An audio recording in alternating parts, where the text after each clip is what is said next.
जय सिया राम। सब सुख लहे तुम्हारी सरना, तुम रक्षक काहू को डरना। श्री हनुमान चालीसा का पाठ सबसे ज़्यादा किया जाता है। सबसे ज़्यादा पढ़ा जाने वाला कोई चालीसा है तो वह हनुमान चालीसा है।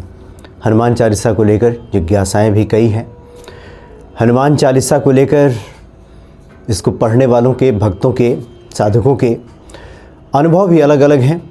हर व्यक्ति अपने अपने अनुभवों के आधार पर बात करता है। कई बार कोई साधक, कोई भक्त जब ये बताता है कि 21 हनुमान चालीसा का पाठ कीजिए या 51 हनुमान चालीसा का पाठ कीजिए, तो कुछ लोग ये पूछ बैठते हैं, लिख बैठते हैं कि ऐसा गोस्वामी तुलसीदास जी ने कहा है क्या। गोस्वामी तुलसीदास जी ने ऐसा तो नहीं कहा कि 21 बार आप हनुमान चालीसा पढ़ेंगे तो हनुमान जी कृपा कर देंगे। उन्होंने कहा भी है तो 2 शत बार पाठ कर कोई छूट ही बंदे महासुख होई, ऐसा कहा है। लेकिन ऐसे लोगों को ध्यान रखना चाहिए कि सबकी भक्ति नई नई होती है, सबकी भक्ति अलग होती है। भक्ति की कभी भी नकल नहीं की जा सकती। जिस प्रकार से प्रेम हमेशा नया होता है, नया नया होता है, उसी प्रकार से भक्ति के साथ भी यही नियम काम करता है। हनुमान जी अब तक जो ज्ञात साधन हैं, ज्ञात उपाय हैं, ज्ञात पाठ हैं, उससे तो प्रसन्न होते ही हैं। हनुमान जी कुछ ऐसे साधनों से भी प्रसन्न हो जाते हैं, कुछ ऐसे उपायों से भी प्रसन्न हो जाते हैं, कुछ ऐसे भावों से भी प्रसन्न हो जाते हैं जिसके बारे में पहले कभी चर्चा नहीं सुनी गई है। इसलिए भक्त के हाथ में सिर्फ भक्ति करना है, प्रेम करना है, और बाकी हनुमान जी कैसे प्रसन्न होंगे ये हनुमान जी के ऊपर है। इसलिए कोई भी साधक, कोई भी भक्त अगर ये कह रहा हो कि 21 हनुमान चालीसा आप कीजिए, हनुमान जी प्रसन्न हो जाएंगे, आपके जीवन के समस्याओं का निराकरण हो जाएगा, तो इसमें 2 बातें होती हैं। एक तो वो स्वयं उस साधक का, भक्त का अपना निजी अनुभव होता है, और दूसरा यह है कि हनुमान जी किसके मुख से क्या कहलवाकर क्या कुछ सही करना चाहते हैं, ठीक करना चाहते हैं, इस पर भी ध्यान देने की आवश्यकता है। कई बार कोई साधक, कोई भक्त के मुख से कुछ बातें निकल जाती हैं और उसका हम अनुकरण करते हैं, पालन करते हैं, पाठ करते हैं, तो उसके बाद हनुमान जी के हम शीघ्र ही कृपा पात्र बन जाते हैं। इसलिए ये किंतु परंतु नहीं लगाना चाहिए। अगर कोई कह रहा हो कि 11 हनुमान चालीसा का पाठ कीजिए, अगर आपको उस व्यक्ति पे भरोसा है, उस साधक पे, उस भक्त पे भरोसा है, तो निश्चित ही आप कीजिए, हनुमान जी कृपा कर देंगे। जय हनुमान कहने से भी हनुमान जी कृपा के पात्र बन सकते हैं। और नहीं तो पढ़ते रहें, जन्म जन्म मुनि जतन करावा, अंत समय मुख राम ना आवा। सिर्फ प्रयासों से, जतनों से ईश्वर मिल जाएंगे, ईश्वर के हम कृपा पात्र बन जाएंगे, ऐसा भी नहीं है। इसलिए इन तमाम तरह के किंतु परंतु में ना पढ़ के एकमेव हनुमान जी को भजते रहें। एक इसी प्रकार के हम अनुभव की बात करने जा रहे हैं। दरअसल जब ये चर्चा हुई थी कि 21 दिन हनुमान चालीसा का आप पाठ कीजिए तो हनुमान जी की प्रसन्नता आपको प्राप्त हो जाएगी। जीवन में जो समस्याएं हैं, अगर कोई आपका मनोरथ है तो पूर्ण हो जाएगा। इसी को लेकर के एक भक्त ने ये कमेंट किया है।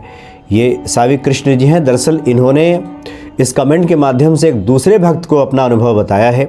जैसे कई बार होता है, कोई कमेंट जब लिखा जाता है तो कोई दूसरा भक्त भी उसमें लिख करके लोग पूछते हैं कि आपने कैसे किया था, ये जिज्ञासा होती है। इसी में उन्होंने उत्तर दिया है कि संकल्प लेकर 21 दिन तक एक ही समय पर प्रतिदिन 7 बार श्री हनुमान चालीसा का पाठ करने के साथ ही सर्वप्रथम श्री गणपति जी को प्रणाम करके फिर श्री राम जी की स्तुति करनी है। बिल्कुल उन्होंने उन्हीं नियमों का पालन किया है जिन नियमों की बातें की जाती हैं, जो शास्त्र सम्मत हैं। क्योंकि संकल्पित होकर हमारा कोई भी मनोरथ है तो संकल्प अवश्य लेना चाहिए। संकल्प का मतलब यह है कि वहाँ कोई विकल्प नहीं है, ये हमें पूरा करना है। हनुमान जी इसमें सहयोगी बने, कृपा अपनी कर दें और हमारा ये मनोरथ पूर्ण हो जाए। संकल्प का यही मतलब होता है। और एक ही समय, एक ही निर्धारित समय पर हम जब कोई पाठ करते हैं तो उसका प्रतिफल हमें शीघ्र प्राप्त हो जाता है। अगर सुबह 7 बजे करनी है तो 7 बजे, खास करके जब आप साधना कर रहे हों तो इसमें तो विशेष तौर पे इस पे ध्यान देने की आवश्यकता होती है। बाकी भक्ति के लिए कभी भी दिन भर ये भक्ति की जा सकती है, लेकिन कोई साधना है, अनुष्ठान है, तो इसमें एक निर्धारित समय पे करें तो ज़्यादा अच्छा है। साथ ही इन्होंने लिखा है सर्वप्रथम गणपति जी, जो प्रथम पूज्य देव हैं गणेश जी, इनकी आराधना तो अवश्य करनी चाहिए जब आप कर्मकांड कर रहे हो। उसके बाद श्री हनुमान जी के जो आराध्य देव हैं प्रभु राम, इनका सुमिरन भजन तो कुछ दूर होना ही चाहिए। 5 मिनट भी कम से कम प्रभु राम के नाम का सुमिरन करें। उसके बाद श्री हनुमान चालीसा का पाठ जो इन्होंने किया है, इन्होंने लिखा है कि हनुमान चालीसा का हमने पाठ किया, हनुमान अष्टक और बजरंग बाण का पाठ करने के बाद हनुमान जी की आरती उतारी इन्होंने कपूर से और 5 लौंग डाल करके। ये इनका निज अनुभव है। अब बजरंग बाण के बारे में कहा जाता है कि जब कोई रास्ता न मिल रहा हो तो बजरंग बाण करें।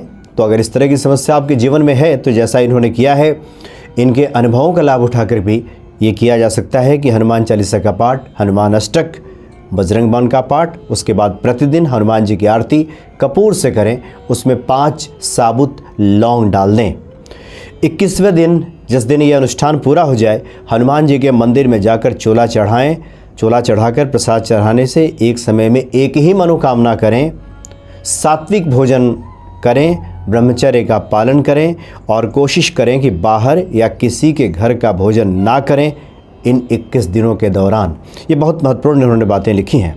सात्विक भोजन, ब्रह्मचर्य का पालन और कोशिश करें कि दूसरे के घर का अन्न हम ग्रहण ना करें। ऐसा क्यों कहा गया है? और ये बहुत आवश्यक है क्योंकि शास्त्रों में एक शब्द आता है परान्न। इसका मतलब ये होता है कि पहले के दिनों में जो लोग अनुष्ठान करते थे, सात्विक तरीके से जो अपना जीवन यापन करते थे, वो स्वयं का बनाया हुआ भोजन करते थे या अपनी पत्नी का बनाया हुआ भोजन या फिर स्वमाता जो अपनी माँ है उनके द्वारा बनाया गया भोजन ग्रहण किया जाता था। क्यों ऐसा होता था? क्योंकि ऐसी वैसी जगहों का अन्न ग्रहण करने से किसी व्यक्ति के यहाँ जाकर के हम अगर अन्न ग्रहण करते हैं और उसने अगर अनैतिक तरीके से धन जमा किया है और उसके बाद अगर उस अन्न को हम ग्रहण करते हैं तो जैसा खाए अन्न वैसा हो मन, यानी शुभ विचारों का उदय होना बंद हो जाता है। अगर ऐसे वैसे अन्न हम जाकर इधर उधर से ग्रहण कर लेते हैं, खा लेते हैं, तो हमारी जो सात्विकता है, हमारी जो साधना है, हमारे भीतर जो जिन शुभ विचारों का उदय हो रहा होता है वो अस्त होने लगते हैं, उसमें वो खंडित होने लगता है। इसलिए इसका बड़ा सूक्ष्म अर्थ है। तो 21 दिनों तक जब हम हनुमान जी की पूजा आराधना करें तो शुद्धता, पवित्रता, सात्विकता का, ब्रह्मचर्य का बिल्कुल पालन करें, क्योंकि ये साधना अनुष्ठान की पहली शर्त है।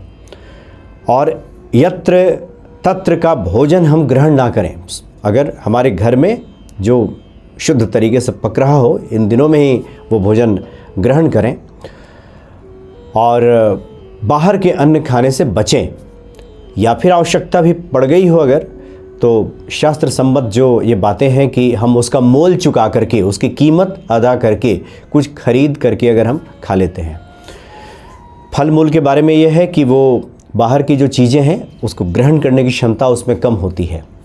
अगर कोई सात्विक व्यक्ति नहीं है, अगर वो कोई किसी को फल भेंट करता है तो उसमें उसके गुण उस फल में उतने ट्रांसफ़र नहीं हो पाते। यानी कि अगर अनैतिक तरीके से भी कुछ अर्जन किया गया है तो फल मूल में वो शक्ति उतनी नहीं होती कि उसको ग्रहण कर। लेकिन पका हुआ भोजन अगर किया जाए तो ये ज़्यादा हमें नुकसान पहुंचाता है। इसलिए पड़ा अन्न ये शब्द है जो शास्त्र में इसकी चर्चा की गई है कि साधना के दिनों में इससे बचना चाहिए। तो जो लोग भी 21 दिनों तक साधना करते हैं तो 2-3 जो मुख्य विषय है इस पर ध्यान देने की आवश्यकता है। तो निश्चित तौर पे हम हनुमान जी के कृपा पात्र बन जाएंगे। और किंतु परंतु कि उन साधक ने 51 दिन कहा, इन्होंने 21 दिन कहा, इन्होंने 11 दिन कहा, तो ये कोई लिखित नहीं है।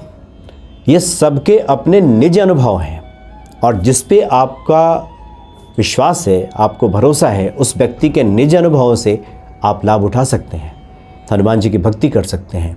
जब हम भक्तों के अनुभव सुनते हैं, हनुमान जी की महिमा से जब हम परिचित होते हैं तो उनके प्रति प्रेम और ये भक्ति बढ़ती है। और फिर जो हम साधना करते हैं, जो उपाय करते हैं, जो पाठ करते हैं, उसका कई गुना फल हमें प्राप्त हो जाता है। तो इसको इस अर्थ में हनुमान चालीसा का अनुष्ठान करें, पाठ करें, निश्चित तौर पर हनुमान जी के कृपा पात्र हम अतिशीघ्र बन जाएंगे। जय सिया राम।